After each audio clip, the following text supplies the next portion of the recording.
Hello students, we are going to discuss particularly about diagonalization language in this topic. Here the outcome of this topic is we are going to discuss the technique that is followed to make any acceptable language of the Turing machine into non-acceptable string. What is the methodology that we are going to know. Okay, so coming to the diagonalization language, diagonalization languages are the languages which are not accepted by Turing machine. If you give these languages on the Turing machine, they will definitely won't be executed. You cannot go to the final state, okay, under any state of at any step of transition. And then coming to the purpose of diagonalization, it is used to find out non-recursive enumerable languages. By using recursive enumerable languages, you can write the set of the languages which are acceptable. Similarly, diagonalization technique, this will give you a set of languages which cannot be executed or which cannot be passed to the Turing machine, and it will also decide or it will also prove undecidability of any problem. That means the strings which are not acceptable by the Turing machine, in the sense you cannot execute them. For that there is no algorithm, you cannot execute them. So the problems which cannot be executed and for which there is no algorithm, those problems are called as undecidable problems. So you can also prove undecidability by using this diagonalization language, and this undecidability we normally use for halting problems. We will see what is the halting in the next video. There are codes for the strings to be processed through Turing machine. Whenever we are passing some enumerable recursive enumerable languages to the Turing machine to be executed, we normally write some codes, and these codes will be in a combination of binary digits, that is binary symbols. Like if you use a code containing strings of combination AB, we write sigma is equal to AB, or else we write a string contains 0 1 as sigma equal to 0 comma 1. These are called as binary symbols. All the strings which we write in Turing machine are of binary symbols only. We take the combination of AB or 0 1, that is only two symbols we take. Okay, so based upon these things only we write the codes or the strings which are required to write the recursive enumerable languages.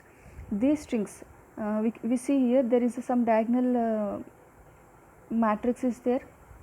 These are the diagonal elements. We see the first row 0 1 1 0 1 1, then second row 1 1 0 0. Now each row is a string which is acceptable by Turing machine, that is this is a recursive enumerable string. Okay, this is a ith row. We say m1 equal to 0 1 1 0, m2 1 1 0 0.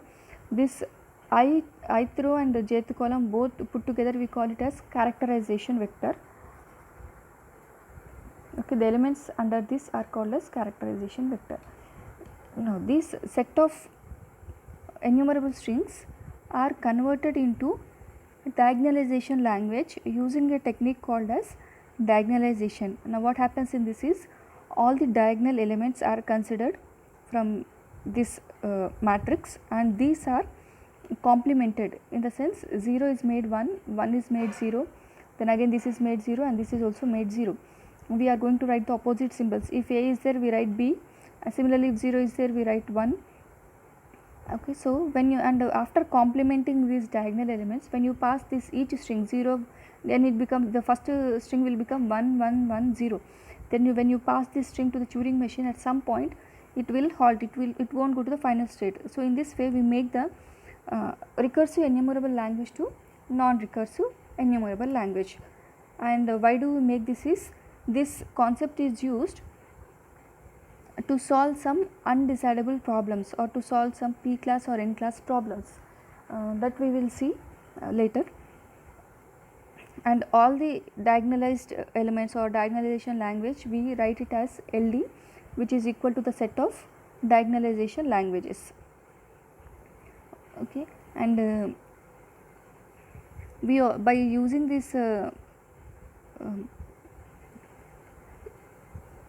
these languages, that is recursive enumerable languages, we are going to write some code for the strings which are accepted by Turing machine. If you have some string like AB AB, We generally don't pass the string as it is to the Turing machine. We try to write some code for that and we will try to pass it to the Turing machine, and that code is this one. Whatever code we write, it should be of this form, okay, that is 0 power I, 1 0 power j, 1 0 power k, 1 0 power l, 1 0 power m. We try to convert the whatever string is there, we will try to convert into this form, okay. So this is the code for the recursive enumerable languages, the languages which are passed to the Turing machine. When we complement these diagonal elements, they will not satisfy this code and they will turn into diagonalization languages. So such type of diagonalization languages can be used to solve some undecidable problems. So that is why this technique is used, and how to write this code we will see in the next lecture. Thank you.